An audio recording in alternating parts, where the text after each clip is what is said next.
খোঁড়া হয়েছে ৫টি কবর। নতুন এই চিরস্থায়ী বাসস্থান দুটি গ্রামকে শোকের সাগরে ভাসিয়ে দিয়েছে। জীবনের সমস্ত উৎসব ও উল্লাস নিভিয়ে দিয়ে একটি দ্রুতগামী বাসের ধাক্কা ছিনিয়ে নিল ৫টি তাজা প্রাণ। সেই আঘাতে শুধু প্রাণহানি নয়, একটি দীর্ঘ দাম্পত্য জীবন ও দুটি সাজানো গোছানো পরিবার চিরতরে ছিন্ন ভিন্ন হয়ে গেল। যাদের জীবন জুড়ে ছিল অফুরন্ত হাসি আর পারিবারিক বন্ধন, আজ সেখানে কেবলই গভীর শূন্যতা। একদিকে এক বাবা তার ২৮ বছরের সংসার হারিয়ে আজ নিঃস্ব। স্ত্রী ও মেয়ের নিথর দেহ আনতে তিনি নিজের বাড়িতে ঝুলিয়ে দিয়েছেন তালা। নীল মজাদার গোলমার্ক পপস, কুড়মুড়ে বাড়িতে ফুরফুরে লাইফ। একমাত্র ছেলেটি আশঙ্কাজনক অবস্থায় লড়ছেন আইসিইউতে।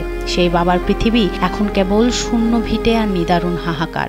সবাই একটু আমার ছোট বোন, আমার মা এবং আমার ভাবি সহ যারা এখানে আছেন সবাইকে একটু মাফ করে দিবেন। সংকটাপন্ন অবস্থায় আছে, তো ওনার ছেলের জন্য দোয়া করবেন এবং ওর জামার জন্য এবং ওনার একটা নাতি আছে, নাতির জন্য দোয়া করবেন। অন্যদিকে আরেক পরিবারে নেমেছে গভীর নীরবতা। সেখানে ৩ প্রজন্ম এক আঘাতে নিশ্চিহ্ন। স্বামী হারিয়েছেন সহধর্মিণীকে, বাবা হারিয়েছেন মেয়েকে, শ্বশুর হারিয়েছেন পুত্রবধূকে। তারা সবাই একসঙ্গে বিদায় নিলেন পৃথিবী থেকে। যে ৩ নারী প্রতিদিন রান্নাঘরের চুলা জ্বালাতেন, আগলে রাখতেন সংসার, এক লহমায় যেন ওই পরিবারের সব রং হারিয়ে গেল। আমার শাশি দীর্ঘ ৩০ বছর আমাদের সংসারে আছেন, উনি আমাদেরকে ছেড়ে চলে গেছেন। আমাদের একটা অভিভাবক নাই। আমার বাড়িতে আমি পুরা এখন নিঃস্ব অবস্থায়, যে আমি কার কাছে আসবো। আমার চাচা ৩৫-৩৬ বছর প্রবাসে ছিল। উনি ওনার ছেলেদেরকে মানুষ করছে, মেয়েগুলোরে মানুষ করছে। ওনার সংসারটা মাত্র গোছাই উঠতেছিল।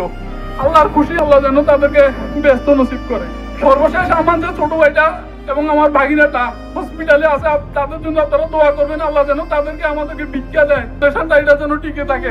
কিন্তু সবচেয়ে মর্মান্তিক নিয়তি ৪ বছর বয়সী শিশু সামাদের। গর্ভধারিণী মা সহ পরিবারের ৪ প্রিয় সদস্যের প্রস্থান তার না বোঝা শৈশবে ফেলে গেল এক গভীর ক্ষত। সামাদ জানে না দাদু, নানু, খালা, ফুপুর সঙ্গে সে হারিয়েছে তার গর্ভধারিণী মাকে, যে ছোট্ট আঁচলে সে খুঁজে ফিরত সব আদর। একটি যাত্রীবাহী বাস যেন ঘাতক হয়ে এসেছিল।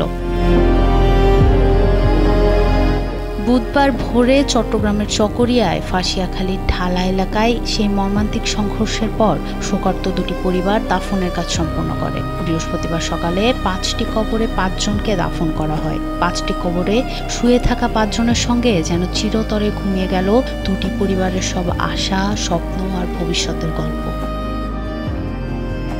সোনম সিদ্দিকী, কালবেলা।